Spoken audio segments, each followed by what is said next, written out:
Animal স্লটারের নাম করে যেসব আইন করেছে টোটালটাই এটা স্টেট পাওয়ার। স্টেট যতক্ষণ আপনাকে আইন করে না দিচ্ছে এসব আইন মানবার কোনো দরকার নেই। মোদী সরকারের গবাদি নির্দেশিকার বিরুদ্ধে ফের একবার সুর চড়ালেন মুখ্যমন্ত্রী। পাশাপাশি মঙ্গলবার ব্যারাকপুরে প্রশাসনিক বৈঠক থেকে স্বঘোষিত গোরক্ষকদের মোকাবিলাতেও দিলেন কড়া বার্তা। রমজান মাস শান্তিতে হোক, হিন্দু মুসলমান তোমরা সবাই আছো, সবাই দেখে দেবে যাতে কোনো রকম কোনো প্রবলেম না হয়। কেউ যেন এসব নিয়ে রাস্তায় কোনো গন্ডগোল করলে police must take strong action. সম্প্রতি মোদী সরকার বিজ্ঞপ্তি জারি করে জানিয়েছে কৃষির প্রয়োজন ছাড়া কোনো গবাদি পশুই জবাইয়ের উদ্দেশ্যে কেনা বেচা করা যাবে না। গবাদি পশুর তালিকায় রয়েছে গরু, বাছুর, বলদ, ষাঁড়, মোষ এবং উট।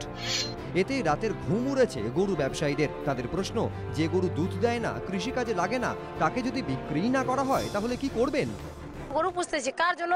আমরা গরিব লোকের মনে করো দুইটা আমার মেয়ে টিয়ে হয়েছে, জায়গা জমি না বিক্রি করে বিয়ে দিব কিভাবে? গরুগুলা পুষতেছি, পালতেছি, তখন গরু বড় হয়ে গেলে বিক্রি করলাম, মেয়েদেরকে বিয়ে দিলাম। গরিব লোক তো মরে যাবে, মারা যাবে তো গরিব লোক। গরু কেনা বেচায় রাজ্যের অন্যতম বড় হাট বসে মুর্শিদাবাদে। দাঁড়িয়ে রয়েছি মুর্শিদাবাদ জেলার সাপ্তাহিক সবচেয়ে বড় পশুহাট বেলডাঙ্গা পশুহাটে। এই পশুহাটে প্রতিদিন যারা গরু কেনা বেচা করেন তাদের সঙ্গে আমরা কথা বলে যেটা জানতে পারলাম, তাদের বক্তব্য হচ্ছে এই আইন যদি কেন্দ্রীয় সরকার নিয়ে আসেন তাহলে তারা রুজি রুটি হারাবেন এবং তারা কার্যত বেকার হবেন। মোদী সরকারের গবাদি বিজ্ঞপ্তির পর বেলডাঙ্গার এই হাটের গরু ব্যবসায়ীদের মনে এখন আশঙ্কার মেঘ। বন্ধ করলে খুব আমাদের অসুবিধা হবে, অনেক লোকের ক্ষতি হবে।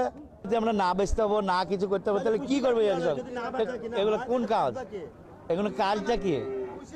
আর পুষিয়ে বা লাভ কি? মুর্শিদাবাদের বেলডাঙ্গার মতোই উত্তর দিনাজপুরের রায়গঞ্জেও প্রতি মঙ্গলবার হাট বসে। মোদী সরকারের গবাদি নির্দেশিকা এখানকার পশু ব্যবসায়ীরাও এখন ঘোর চিন্তায়।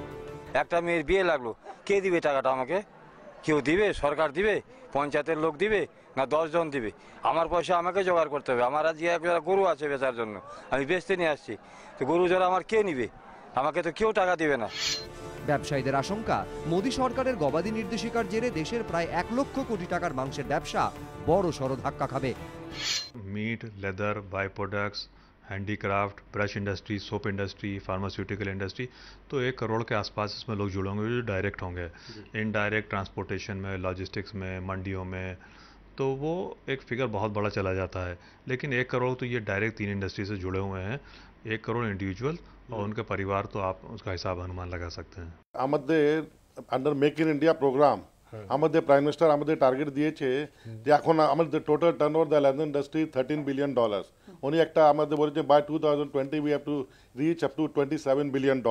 আমরা এত ইনভেস্ট করেছি যা চর্মনগরীতে, আজকে 5 লাখ লোক কাজ করছে, যে এই নোটিফিকেশন দিয়ে বন্ধ হয়ে যাবে, তার মানে আমরা কি ইন্ডাস্ট্রি চালাবো এখানে? মোদী সরকারের সিদ্ধান্তের প্রতিবাদে ইতিমধ্যেই দেশের বিভিন্ন জায়গায় বিক্ষোভ হয়েছে। সংঘাতের পথে হাঁটছে পশ্চিমবঙ্গ ও কেরল সরকার। এই চাপের মুখেই কি গবাদি পশুর তালিকা থেকে মোষকে বাইরে রাখার প্রস্তাব খতিয়ে দেখছে কেন্দ্র? তথ্য বলছে 2016-17 প্রায় 26,000 কোটি টাকার মোষের মাংস রপ্তানি হয়েছে। মোদী সরকারের গবাদি নির্দেশিকায় এই বিপুল পরিমাণ ব্যবসা মার খাবে না তো? আশঙ্কায় ব্যবসায়ীরা। আশাবুল হোসেন, রাজীব চৌধুরী ও সুদীপ চক্রবর্তী, এবিপি আনন্দ।